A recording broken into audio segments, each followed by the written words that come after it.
Salut, ici Jean-François de Sentier du Bonheur et aujourd'hui, on va parler d'apprendre à vivre et d'apprendre à vivre heureux.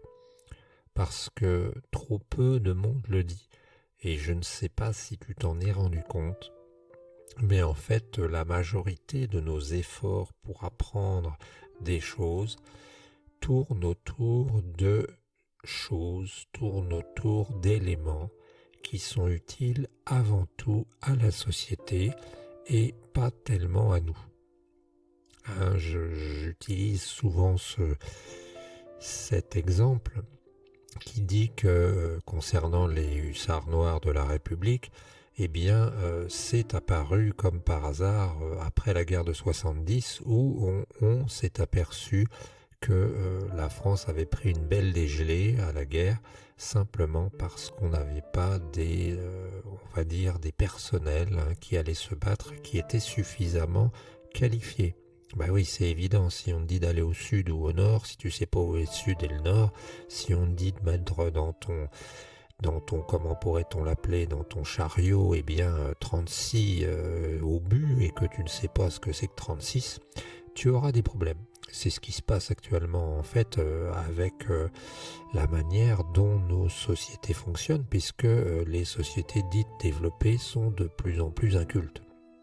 Les rapports PISA en témoignent.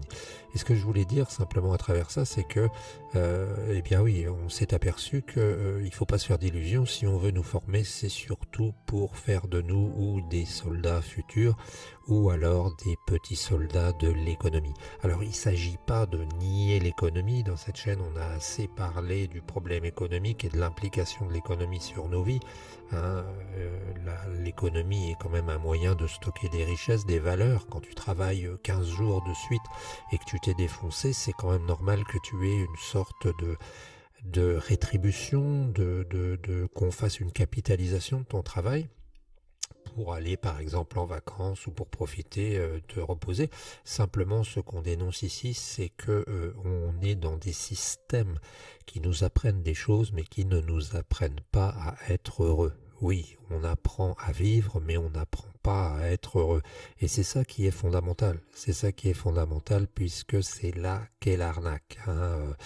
Il y a des gens qui sont totalement prisonniers de ce conditionnement qui commence dès l'école, dès la maternelle, où on donne aux gens le formatage, un peu comme un animal de trait ou qu'on utiliserait pour tirer des charges et qui aurait déjà le physique formé à ça, qui s'habituerait à avoir la petite lanière de cuir qui lui tient bien pour pouvoir tirer dessus. L'éducation, c'est une forme quand même d'embrigadement, même si j'ai été 40 ans à ce titre, pour ainsi dire, c'est une forme d'embrigadement qui permet de transmettre un système. Et d'ailleurs, je parlais avec quelqu'un hier, et même si en matière de bourse, on sait bien que ceux qui gagnent à la bourse ne sont pas légion, et qu'en général, 95% des gens qui jouent à la bourse perdent souvent parce qu'ils veulent jouer à court terme. À la bourse, il faut jouer des valeurs comme l'Air Liquide, Schneider, des valeurs comme ça, éternelles presque, un multinational, et les jouer sur plusieurs décennies, ou au moins une décennie. On s'aperçoit que de la même manière, les gens font des économies, mais ces économies sont un peu bêtes quand tu vois, par exemple, l'augmentation de Microsoft. Je m'amusais à voir hier la valorisation de Microsoft, et tu t'aperçois qu'en 91, si j'avais acheté des Microsoft, elles étaient à 1,50 € et des poussières, ou $1,50 l'action. Elle est arrivée à plusieurs centaines de dollars maintenant. Et donc, nos manières de fonctionner font que nous ne gérons pas les biens que nous créons et que souvent, eh bien, nous perdons de l'argent parce que nous sommes, entre guillemets, mal éduqués. On en a déjà parlé beaucoup dans la chaîne en expliquant que les riches avaient aussi une culture de la conservation de leurs biens avec un S que n'ont pas les pauvres. Tout simplement, tout ça pour dire que finalement dans cette société où on nous apprend des choses, dans cette société où on nous rend moins idiots, eh bien nous sommes souvent l'objet de manipulations qui nous permettent simplement d'être de petits soldats. Tu as dû vivre dans le cadre de ces séjours d'entreprise, des fois où on te fait croire que c'est gagnant-gagnant, que les autres sont des médiocres, qu'on va t'apprendre l'excellence, que tu es dans un nouveau monde, que tu fais partie des élus, et puis après on s'aperçoit que finalement c'est de la manipulation d'entreprise.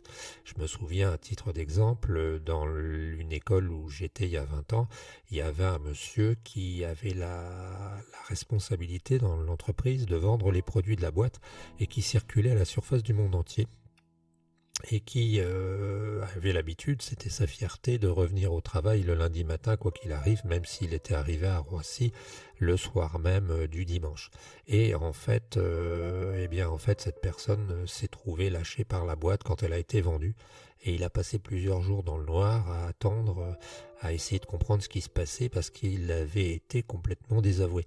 Eh bien, faut pas attendre des entreprises, faut pas attendre de ceux souvent qui veulent nous former que ce soit pour notre bonheur, que ce soit pour notre épanouissement personnel, parce que, ça me rappelle une histoire. Ça me rappelle donne-moi ta montre, je te donnerai l'heure.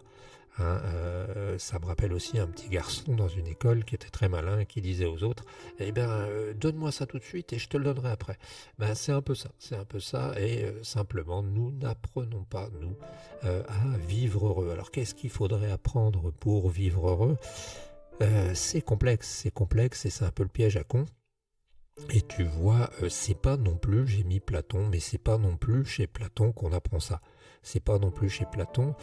Platon, c'était un des premiers philosophes, et en fait, c'est pas chez lui qu'on apprend ça. Tout simplement, il est né en, nous dit-on, 428-427 avant Jésus-Christ, à Athènes, mort en 348-347.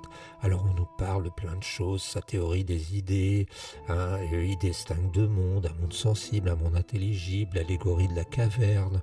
Tu connais, tu as dû entendre la justice et la cité idéale dans la République, l'immortalité de l'âme, l'amour et l'élévation spirituelle dans le banquet. Et on s'aperçoit que malheureusement, les philosophes ne nous aident pas non plus à être heureux. Pourquoi ? Parce qu'actuellement, où les philosophes s'engagent politiquement, et dans ce cas-là, ils ne parlent pas du bonheur et de la vie en général, ou alors ils sont spécialisés dans leur tour d'ivoire entre eux à se tirer la bourre. Donc si même la philosophie ne peut pas nous aider, qu'est-ce qui peut nous aider ? Je pense que même si c'est compliqué, que la logique peut nous aider déjà. La logique peut nous aider et peut-être de quitter ce monde un peu quantique qu'on vit actuellement, où on a l'impression qu'il n'y a aucune on va dire, réalité au monde. Depuis quelques années, on a l'impression, un peu comme le monde quantique, que il y a des choses contre-intuitives qui existent et que notre monde est fabriqué de choses contre-intuitives, et c'est fondamentalement faux. Je suis toujours malheureux de voir que les jeunes sont bercés d'illusions et qu'on leur raconte régulièrement n'importe quoi. Si tu disais aux gens que actuellement il y a des gens qui changent de sexe carrément, aux gens de 1900 ou 1920, ils seraient complètement assis par terre, quoi. Et en fait, c'est ce qui se passe.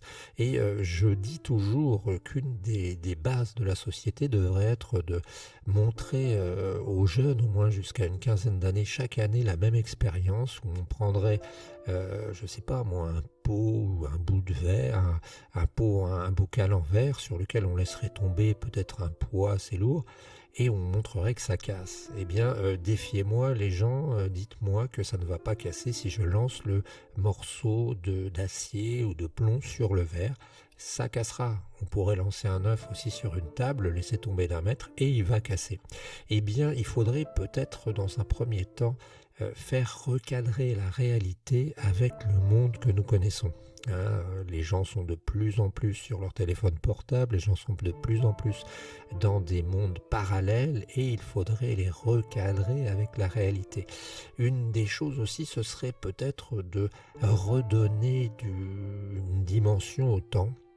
Par exemple, en faisant sortir les gens de leur maison, en les faisant sortir de leurs habitudes et en les faisant se faire du jardinage, en les faisant aller dans les forêts et couper des arbres, par exemple, pas n'importe quel arbre, mais apprendre avec une scie à couper les arbres, à les abattre, apprendre à cultiver des pommes de terre, apprendre à faire des choses comme ça, éplucher des haricots, enfin faire vraiment des boulots de base pour nous reconnecter avec la vie.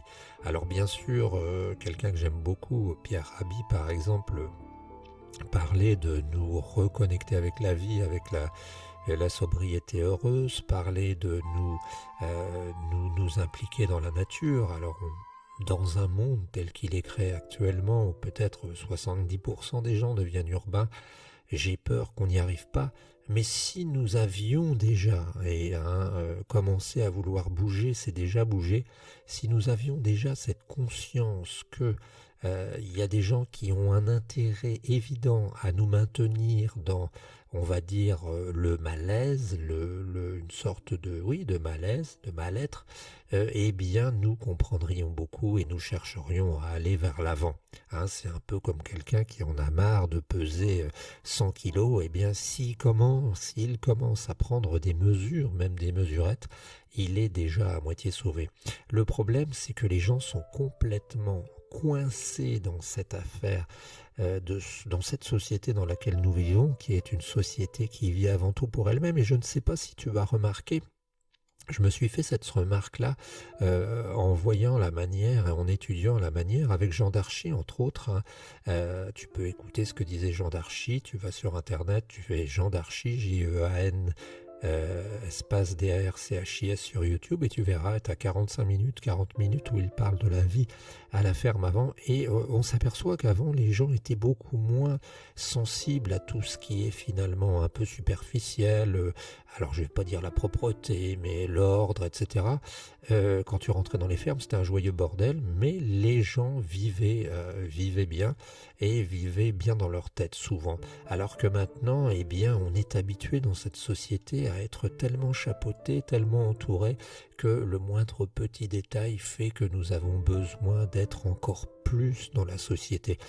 C'est un peu comme la drogue, plus tu en prends, plus tu as besoin d'en prendre. Alors ça ne veut pas dire que demain matin tu vas partir dans le Larzac pour aller élever des chèvres, parce qu'on sait très bien, je l'ai déjà dit, que la principale erreur des gens qui ont voulu quitter la société, ça a été manifestement de vouloir être autonome, on va dire de point de vue alimentaire. Ça c'était une connerie parce qu'on ne peut pas lutter contre l'efficacité de la société, mais il faut apprendre à prendre de la marge et même prendre de la marge avec la manière dont on veut nous soigner. On s'aperçoit qu'on vit, même si en France on est un des gouvernements qui cherche le plus avec des messages mangez moins, etc., ou bougez plus, on s'aperçoit quand même qu'on est une société où nos modes de vie, notre manière de fonctionner nous empoisonne, a tendance à nous rendre malades et où finalement bien on vend des médicaments. Voilà, c'est le vieux serpent de mer. Prendre conscience que finalement les gens qui nous entourent ne sont pas des gens qui nécessairement ont, même les gens des religions, parce que la plupart des religions sont des sectes, même ces gens-là ont simplement comme idée de nous, on va dire, de nous exploiter et se dire qu'on peut essayer, entre autres, à travers la famille, à travers les relations humaines. Il n'y a pas de toucher dans notre société par hasard. Alors je sais, on dira Depardieu, on dira tous ces gens qui sont condamnés, Nicolas Hulot, oui, eux ils faisaient du toucher, non, c'est pas ça que je veux dire, c'est que les gens ne se touchent pas, t'as des sociétés comme en Inde où les gens se touchent plus par exemple, ou en Afrique, et chez nous il n'y a aucun toucher, il n'y a aucun contact, tu vois, tout un tas de choses comme ça, il faut réinventer le monde et surtout je crois, une fois qu'on est réveillé, parce qu'une fois qu'on est désombifié, eh bien il faut mettre en place des procédures, des techniques, pour pouvoir redevenir de vrais hommes, car comme nous le disons régulièrement sur cette chaîne, l'homme, la femme sont fondamentalement dessinés pour la vie et le bonheur. Voilà, n'hésite pas à nous contacter, n'hésite pas à faire un zoom avec nous sur ce sujet, parce que nous aurions des dizaines d'anecdotes à te donner pour montrer à quel point on vit dans une société stupide. Pour moi, il n'est qu'à prendre le métro à Paris et à regarder la tête de déterrer des gens qui ne se parlent même pas, qui sont les uns et les autres dans leur monde, dans leur bulle, à chier tout simplement. On se retrouve très bientôt, c'était Jean-François de Sentier du Bonheur. Ciao l'ami.